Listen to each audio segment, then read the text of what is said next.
തൃശ്ശൂരിൽ സ്വരാജ് റൗണ്ടിൽ ഇതാ പുലിക്കളി അതിമനോഹരമായ കാഴ്ചകൾ സമ്മാനിക്കുകയാണ്. സൂര്യപ്രകാശം താഴ്ന്നതോടുകൂടി നല്ല രസമുള്ള പ്രകാശ സംവിധാനങ്ങളോട് കൂടിയിട്ടാണ് നിശ്ചല ദൃശ്യങ്ങൾ ഇപ്പോൾ കാണികൾക്ക് മുന്നിലേക്ക് എത്തുന്നത്. എല്ലാ സംഘങ്ങളും റൗണ്ടിലേക്ക് എത്തി വരുന്നതേയുള്ളൂ. 51 പേരടങ്ങുന്ന പുലികളുടെ സംഘം, ഒപ്പം അവരുടേതായി പങ്കുവയ്ക്കുന്ന നിശ്ചല ദൃശ്യങ്ങൾ.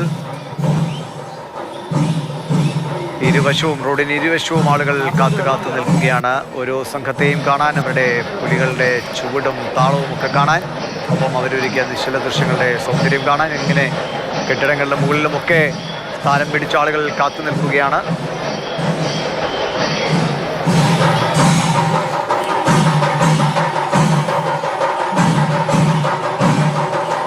ആസ്വദിച്ച് താളം പിടിക്കുകയാണ്.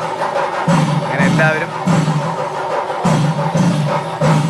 തിരുവമ്പാടി ദേവസ്വം കോംപ്ലക്സ് ആണ് ഞാൻ പഠിച്ച കെട്ടിടമാണ്. അവിടെയാണ് ഇപ്പോൾ ആളുകൾ കയറി നിന്ന് പുലിക്കളി കണ്ടുകൊണ്ടിരിക്കുന്നത്. ആ കുഞ്ഞിപ്പുലികൾ, കുട്ടിപ്പുലികൾ താഴെയുണ്ട്. പുലിക്കളികളുടെ ഒപ്പം കുട്ടിപ്പുലികൾ കൂടി ഇപ്പോൾ തുള്ളിച്ചാടുന്നത് കാണാം. അങ്ങനെ അതിമനോഹരമായ കാഴ്ചകൾ. പുലികളുടെ എണ്ണം കൂടിയാണല്ലോ, കുട്ടിപ്പുലികൾ ഒരുപാടുണ്ട്. ഓരോ പുലിക്കളി സംഘത്തിനൊപ്പം ആവേശത്തോടെ ഇരുവശവും കാത്തു നിൽക്കുന്ന കുട്ടികൾ കൂടി ആവേശത്തിൽ പങ്കുചേരാണ്. അരുൺ, വിഷുവായി കേൾക്കാമെങ്കിൽ തുടരാം. പറഞ്ഞോളൂ. ദിവിഷ്, സന്ധ്യ മയങ്ങുകയാണ്, പക്ഷേ തൃശ്ശൂർ ഉണരുകയാണ്. താളത്തിന് വേഗത കൂടുന്നുണ്ടോ എന്ന് സംശയം. പെരുവിരലിലേക്ക് ഊർജം ആവാഹിക്കുന്നുണ്ടോ, പ്രവാഹിക്കുന്നുണ്ടോ എന്നാണ് സംശയം. അത്തരത്തിൽ നമുക്ക് അടങ്ങി നിൽക്കാൻ സാധിക്കാത്തത്ര അതേ താളത്തിൽ, അതേ മേളത്തിൽ ഒരു നാടൊന്നാകെ കോർക്കുന്നു. ദിവിഷ് നേരത്തെ പറഞ്ഞ, ദിവിഷിന്റെ ഓർമ്മകൾ ഓടിയെത്തിയ, ദിവിഷ് പഠിച്ച കെട്ടിടത്തിന് മുകളിൽ ഉൾപ്പെടെ ആളുകൾ ഒരേ താളത്തിൽ, അത് ബിൽഡിങ്ങിന് മുകളിലാണെങ്കിലും റോഡിന്റെ ഇരുവശത്താണെങ്കിലും നീണ്ടു നിൽക്കുന്ന ജനാവലി ഒരേപോലെ ഈ പെരുവിരൽ മേലോട്ടേക്ക് ഉയർത്തിക്കൊണ്ട് താളം പിടിക്കുകയാണ്. തൃശ്ശൂരിന്റെ താളം ഏറ്റുപിടിക്കുകയാണ്. നമ്മൾ നേരത്തെ ഒക്കെ പറഞ്ഞതുപോലെ തന്നെ വാക്യങ്ങൾ ആവർത്തിച്ചാലും മതി വരുന്നില്ല. അത് തന്നെയാണ് ഈ പുലിക്കളി നൽകുന്ന സന്ദേശം. ഇവിടെ എത്തി നമ്മൾ മനസ്സ് മറക്കുന്നു, മതി മറക്കുന്നു, ഒപ്പം തന്നെ മനസ്സ് നിറയ്ക്കുന്നു. ഈ പുലിക്കളിയുടെ കാഴ്ചകൾ അത്രമേൽ വർണ്ണാഭമാണ്. ഈ ജീവിതത്തിന്റെ പ്രതിസന്ധികളൊക്കെ മറികടന്ന ഒരു സായാഹ്നത കാലം കൊട്ടിക്കയറുകയാണ്. ഞാൻ പറഞ്ഞു വന്നത്, അത്തരത്തിലുള്ള പ്രതിസന്ധികളും ഓരോ ബുദ്ധിമുട്ടുകളൊക്കെ നേരിടുന്ന മനുഷ്യരുണ്ടാവും. അതിനെയൊക്കെ മറികടക്കുന്ന, എല്ലാം മറന്നുകൊണ്ട് ഇവിടെ എത്തുന്ന ആളുകളെ നമുക്ക് കാണാൻ സാധിക്കുന്നുണ്ട്. എല്ലാ ആവേശവും അവർ ഈ പുലികൾക്കൊപ്പം താളം പിടിച്ചുകൊണ്ട്, ഇത് തന്നെയാണ് നമ്മുടെ നാടിനെയൊക്കെ നമ്മൾ നൽകുന്ന സന്ദേശം. ഇതുപോലുള്ള വിനോദങ്ങൾ നമുക്ക് അനിവാര്യമാകുന്നത്, നമ്മൾ അത്രമേൽ ആഘോഷമാക്കുന്നത് അതുകൊണ്ട് തന്നെയാണ്. അത് മനുഷ്യബന്ധങ്ങൾ തന്നെ, മനുഷ്യരാശി തന്നെ നിലനിൽക്കുന്നത് ഇത്രമേൽ ആഘോഷങ്ങളിൽ കൊണ്ട് തന്നെയാണ്. ഓരോ വികാരങ്ങൾ ഉൾക്കൊണ്ടുകൊണ്ട് തന്നെയാണ്, മാനുഷിക വികാരങ്ങൾ പരിഗണിച്ചുകൊണ്ട് തന്നെയാണ് തൃശ്ശൂരിന്റെ കാഴ്ച. ഈ ശക്തന്റെ നാട് എപ്പോഴും കാണിച്ചു തരുന്ന ഒരു ശക്തി, അത് തന്നെയാണ് ഈ നാടിന്റെ ഐക്യം. അത് കേരളത്തിന്റെ ഐക്യമാണ്. പല കാഴ്ചകളിൽ നമ്മൾ കാണുന്നു. മേളങ്ങൾ കൊട്ടി കയറുന്നതിനനുസരിച്ച് ഇരുവശങ്ങളിലുള്ള ആളുകളിൽ, പുലികളിൽ ഒക്കെ ആവേശം നിറയുന്നു. ഒപ്പം തന്നെ നമ്മുടെ വാക്കുകളിൽ തന്നാലെ അത്തരത്തിലുള്ള ഊർജം കൈവരിക്കുകയാണ്. ലിഷോയ് പറഞ്ഞതുപോലെ, ഷിനോജ് പറഞ്ഞതുപോലെ, ഹിമ പറഞ്ഞതുപോലെ, ഇതുവരെ വന്നവരും ഇനി വരാനിരിക്കുന്നവരും പറയുന്നത് പോലെ പറയാൻ ബാക്കിയേറെ കിടക്കുന്നു എന്നുള്ളത് തന്നെയാണ് ഓരോ പുലിക്കളിയും ബാക്കിയാക്കുന്നത്. പുലിക്കളിയും പൂരവും ഒക്കെ ആയാൽ നമുക്കറിയാം, പിന്നീട് തൃശ്ശൂർ നഗരം ശാന്തമാകും അല്ലേ ദിവിഷേ? ഇനിയുള്ള ദിവസങ്ങളിൽ ശാന്തമായിരിക്കും. പക്ഷേ പിന്നീട് നമ്മൾ എന്താണ് കാണുന്നത്?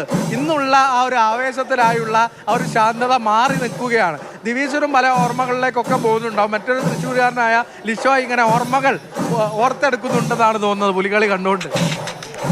ഓർത്തെടുക്കേണ്ട കാര്യമല്ലല്ലോ, നമ്മൾ എപ്പോഴും ഇത് കണ്ടുകൊണ്ടിരിക്കുകയാണ്. അതാണ് അരുൺ. അതായത് എപ്പോഴും ഓരോരോ പുലിക്കളി കാണുമ്പോഴും പുതിയ എക്സ്പീരിയൻസ് ആണ് എല്ലാവർക്കും തന്നെ ഉണ്ടാകുക. അതുകൊണ്ട് തന്നെ ഈ ആളുകളൊക്കെ തന്നെ പുലിക്കളി കണ്ടവരെല്ലാം, അതായത് ഇവിടെ വന്നവർ ഭൂരിഭാഗം ആളുകളും നേരത്തെയൊക്കെ തന്നെ സ്ഥിരമായി പുലികളി കാണാൻ എത്തുന്നവരാണ്. അപ്പോൾ അതുകൊണ്ട് തന്നെ ഓരോ തവണ വരുമ്പോഴും പുതിയ ഐറ്റങ്ങൾ ഇങ്ങനെ വന്നുകൊണ്ടിരിക്കുകയാണ്. അപ്പോൾ പിന്നെ എങ്ങനെയാണ് നമ്മൾ വരാതിരിക്കുക?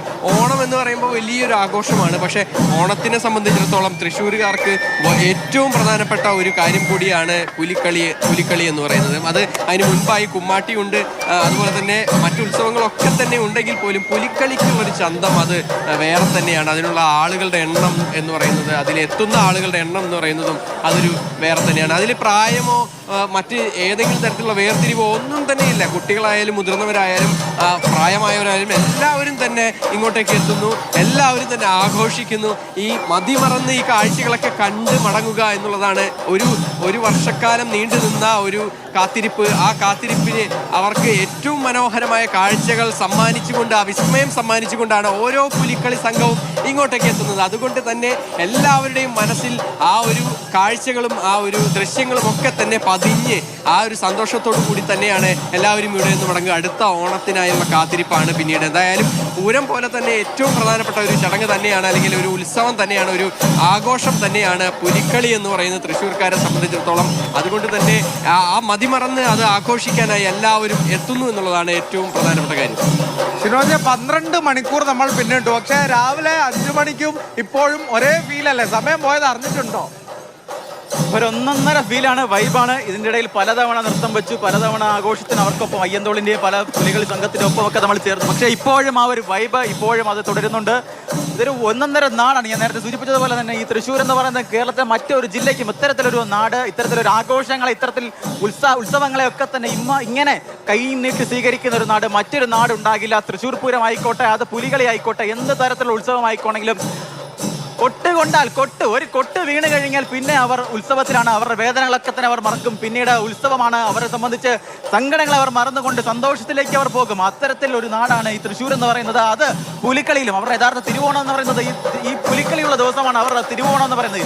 സാധാരണ പുറത്തുനിന്ന് ആളുകളൊക്കെ തന്നെ, നമ്മുടെ മറ്റ് നാടുകളിലൊക്കെ തന്നെ ആളുകൾ എന്ന് പറയുന്നത് തിരുവോണ ദിവസത്തിൽ എങ്ങനെയെങ്കിലും വീട്ടിലെത്താൻ നോക്കും. പക്ഷേ തൃശ്ശൂരുകാർ വീട്ടിലെത്തണമെങ്കിൽ, പുറത്ത് ജോലി ചെയ്യുന്ന ആളുകളായിക്കോട്ടെ, പുറത്ത് എവിടെയെങ്കിലും പഠിക്കുന്ന ആളുകളായിക്കോട്ടെ, അവരൊക്കെ തന്നെ ഒരു ദിവസം എത്തണമെങ്കിൽ, ഓണനാളിൽ ഒരു ദിവസം എത്തണമെങ്കിൽ അത് തിരുവോണ നാളിലല്ല, പുലികളിയുള്ള ദിവസം. അത് തൃശ്ശൂരിലിങ്ങനെ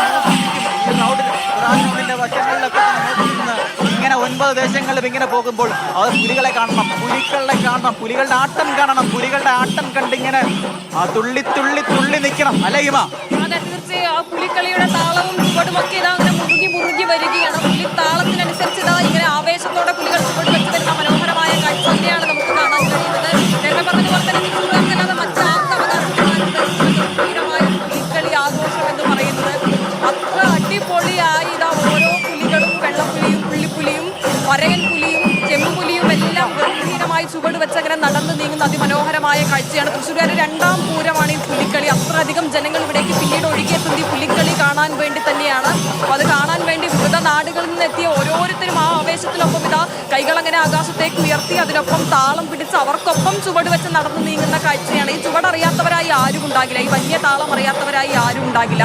അത്രത്തോളം ആവേശത്തിൽ ആ വന്യ താളത്തെ ഉൾക്കൊണ്ട് അവരങ്ങനെ പുലികൾക്കരികിലേക്ക് നടന്നു നീങ്ങി ആ താളത്തിനനുസരിച്ച് ചുവട് വെച്ച് പോകുന്ന അതിമനോഹരമായ കാഴ്ചയാണ് നമുക്ക് കാണാൻ കഴിയുന്നത്. സന്ധ്യ ഇങ്ങനെ മയങ്ങിക്കൊണ്ടിരിക്കുന്ന ഈ ഒരു സമയത്ത് പുലികളുടെ ഭംഗി എത്രത്തോളം ഉണ്ട് എന്ന് എടുത്തറിയുക കൂടിയുണ്ട്. ഫ്ലൂറസന്റ് പുലികൾക്കാണ് കേട്ടോ ഏറ്റവും അഴക്, അത് എടുത്തു പറയാതിരിക്കാൻ പറ്റില്ല.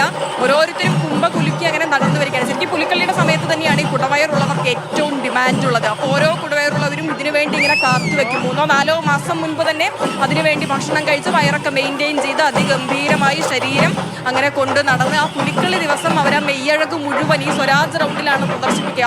ഇവിടെ ഇപ്പോൾ ഓരോരുത്തരും താളത്തിനനുസരിച്ച് അങ്ങനെ നൃത്തം ചെയ്ത് വരുന്നുണ്ട്. ലിഷോയും അരുണും ഷിനോജും എല്ലാം താളത്തിനനുസരിച്ച് അങ്ങനെ ചുവട് വെച്ചുകൊണ്ടിരിക്കുന്നുണ്ട്. അവരുടെ മനസ്സിലൊക്കെ ഈ താളം പതിഞ്ഞു കഴിഞ്ഞു, ഈ ഒരു വന്യ താളം പതിഞ്ഞു കഴിഞ്ഞു. ഈ ഒരു താളം ഈ പുലിക്കളിക്ക് അല്ലാതെ മറ്റെവിടെയും ഉപയോഗിക്കില്ല. കാരണം ഇത് പുലിക്കളിയുടെ മാത്രം സ്പെഷ്യലാണ്. പുലിക്കളിയുടെ താളത്തിന് തന്നെ ഒരു പ്രത്യേകതയുണ്ട്. ആ താളത്തിനൊപ്പം പുലികൾ ചുവട് വെച്ച് വരുന്നതിനും ഒരു പ്രത്യേകതയുണ്ട്. അത് കണ്ടാൽ വളരെ സിമ്പിളാണെന്ന് തോന്നും. പക്ഷേ ഈ സ്വരാജർക്ക് മുഴുവൻ ആ താളം വെച്ച് ചുറ്റി വരുമ്പോഴേക്കും നമ്മൾ വിചാരിക്കും പുലികൾ തളർന്നു പോകില്ല. പക്ഷെ എല്ലാവരും തളർന്നു പോകില്ല, അവർക്ക് ആവേശം കൂടുകയുള്ളൂ. ഓരോ മനുഷ്യരും ഇങ്ങനെ ആർപ്പ് വിളിച്ച് ചുറ്റും നിൽക്കുമ്പോൾ അവർക്ക് ആവേശം കൂടി വരിക മാത്രമേ ഉള്ളൂ. അവിടെ നിന്ന് എപ്പോഴും ഇറങ്ങി അപ്പോൾ ഉണ്ടായ ആവേശത്തിന്റെ ഇരട്ടിയാണ് ഇപ്പോൾ അവർക്ക് കാണാൻ കഴിയുന്നത്. ഇരട്ടി എനർജിയിലാണ് ഓരോ പുലികളും ചുവട് വെച്ച് നടന്നു നീങ്ങുന്നത്. അതിമനോഹരമായ ആ ഒരു കാഴ്ചയാണ് നമ്മൾ